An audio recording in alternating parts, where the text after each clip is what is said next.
Alors ça, Oui. autrement, c'est un peu... Mais alors, se sentir dans un KGB, et c'est extrêmement triste pour un prix du public. Ah c'est tiens, toi qui vas l'ouvrir toi-même. Tu vas l'ouvrir toi-même, l'enveloppe, et on va enfin savoir qui a été élu par le public. alors... Récemment, les élections donnent des résultats surprenants. Alors, le prix du public est attribué à, j'espère que je prononce de manière juste, à Zapec pour le modèle 33 bis quai des Bergues. Bravo. Et nous appelons Monsieur Xavier de Roquemorel de la maison Zapec, Genève. Voilà une montre issue de la résurrection d'une maison d'horlogerie genevoise dotée d'un mouvement manufacture dont l'aspect reprend les codes des montres de poche avec un cadran émail, grand feu. Le public s'est pris d'affection pour cette pièce. Marchez Bravo. plus lentement, s'il vous plaît. Qui présente en plus une réserve de marche, donc de 7 jours, qui porte un nom compliqué à prononcer. C'est bien Zapec? C'est Tchapek. Tchapek, voilà. On était C'était sûr Gaspard d'avoir qui s'était faux. planté. Il y avait une vraiment chance ça. sur un 10.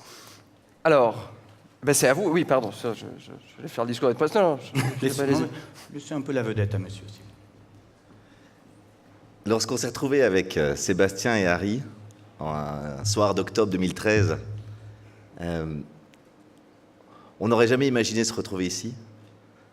On a juste pensé qu'on avait entre les mains le plus beau rêve qu'un amoureux des montres pourrait avoir, celui de faire renaître Tchapek. Et on s'est dit à ce moment-là, pourquoi ne pas partager? Pourquoi pas partager ce... Il y a eu un oubli, un petit oubli. Merci. Ça aide, ça aide. C'est bien pour l'émotion. Donc voilà, l'idée c'était de partager avec d'autres amoureux.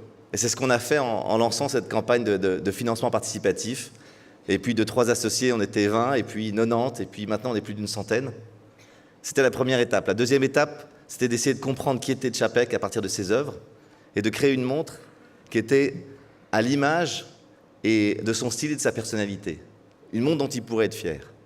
La troisième étape, ça a été de rassembler autour de nous des gens qui eux aussi étaient passionnés par l'horlogerie et qui dominaient leur art au point le plus extrême.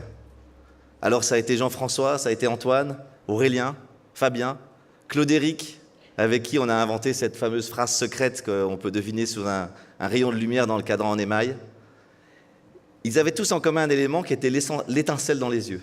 C'était ça qu'on voulait à chaque fois qu'on parlait de Tchapek. Puis l'équipe s'est agrandie et à chaque fois, c'est cette même passion qui nous a réunis. On y a travaillé jour et nuit. Et aujourd'hui, ce que vous faites en nous donnant ce prix, c'est la reconnaissance extraordinaire, la plus belle qu'on puisse rêver pour cet effort quotidien de donner le meilleur de soi-même. Il y a 1 an, jour pour jour, Tchapek était relancé officiellement dans un endroit public, au cœur de Genève, à l'Horloge Fleurie. Merci pour ce merveilleux cadeau d'anniversaire. Bravo. C'est par... C'était sobre, c'était bien.